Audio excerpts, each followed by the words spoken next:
በመካከለኛው ምስራቅ ቀጠናዊ ተጽዕኖ ፈጣሪ የሆኑት ቱርክና እስራኤል ከዓመታት የዲፕሎማሲ መሻከር በኋላ አሁን ላይ ወደ ከፋ የቃላት ጦርነት ወታደራዊ ፍጥጫ አምርተዋል።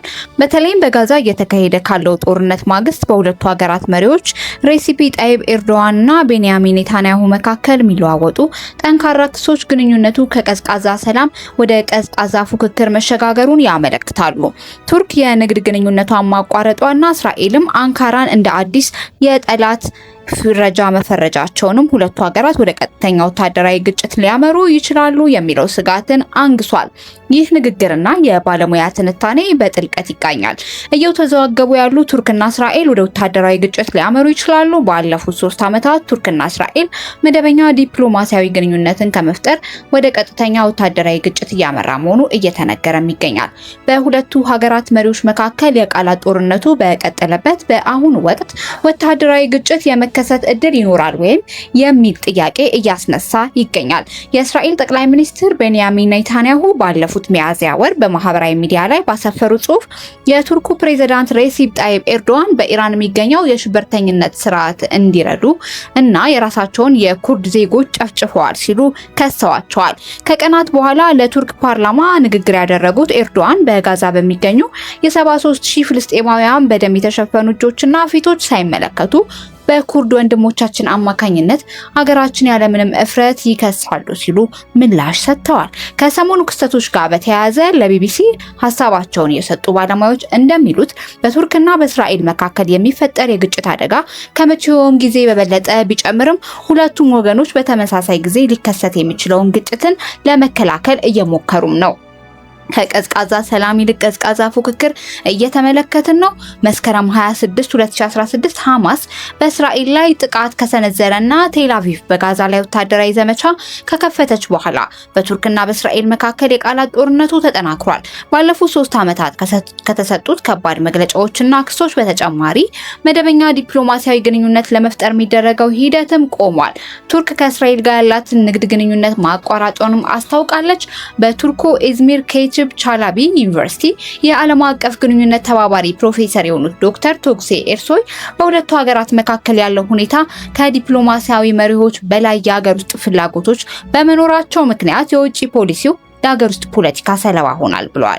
ይህ የውጥረት መጨመርና የቃላት ጦርነት የሁለቱም ወገኖች የሀገር ውስጥ ፖለቲካን እያቀጣጠለ ነው ብለዋል።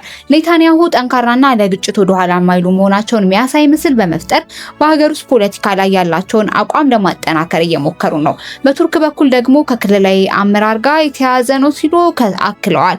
የእስራኤል ፍልስጤማውያንና የአይሁዶች የሚጋጩ ማንነቶች የተሰኘው መጽሐፍ ደራሲ የሆኑት ኤርሶይ ቱርክና እስራኤል የክልላዊ ሁኔታን የሚያና ተዋናይ እንደሆኑ አድርገው ራሳቸውን ይመለከታሉ ብለዋል።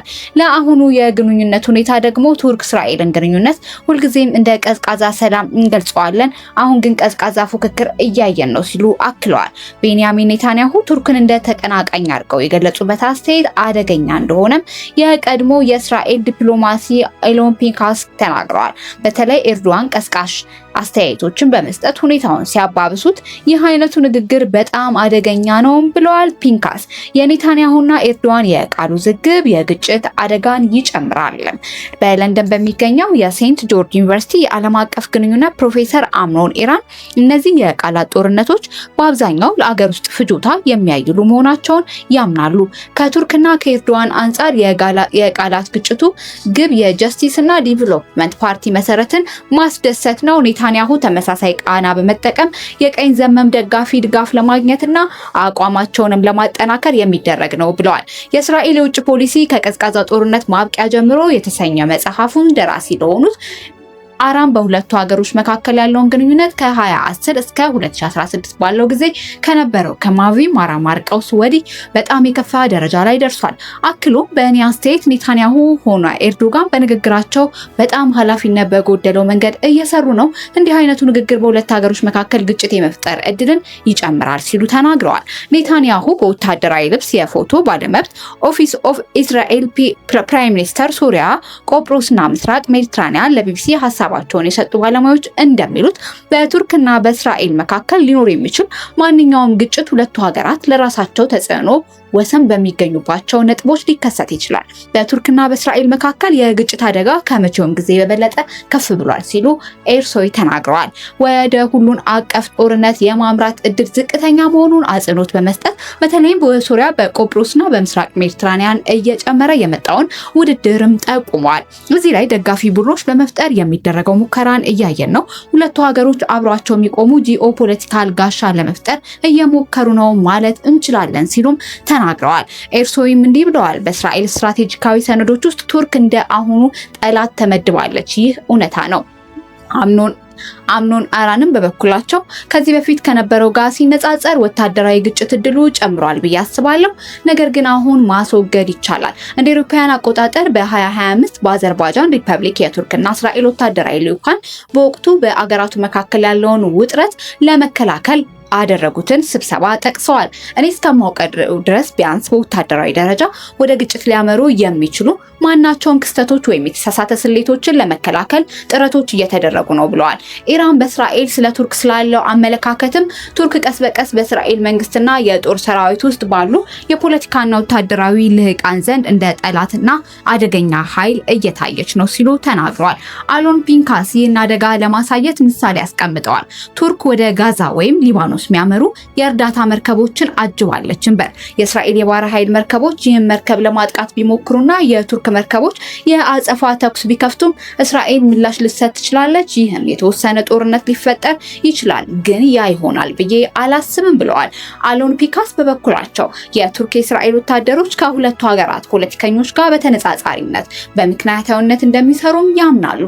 ሆኖም በሶሪያ ተመሳሳይ ሁኔታ እንዳጋጠመው ሁሉ የሁለቱ ሀገራት የተውጣጡ የጦር ጄቶች እርስ በርስ ሊጋፈጡ የሚችሉበት ውድመት ሊያስከትል እንደሚችል ያስጠነቅቃሉ።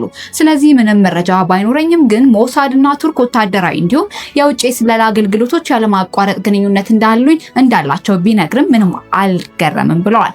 አዲሷን ኢራን አሜሪካና እስራኤል ኢራን ላይ ከከፈቱት ጦርነት ከ2 ሳምንት ቀደም ብለው የቀድሞ የእስራኤል ጠቅላይ ሚኒስትር ናፍታሊ ቤንቲ ቱርክ አዲሷ ኢራን መሆኗንም ተናግረዋል።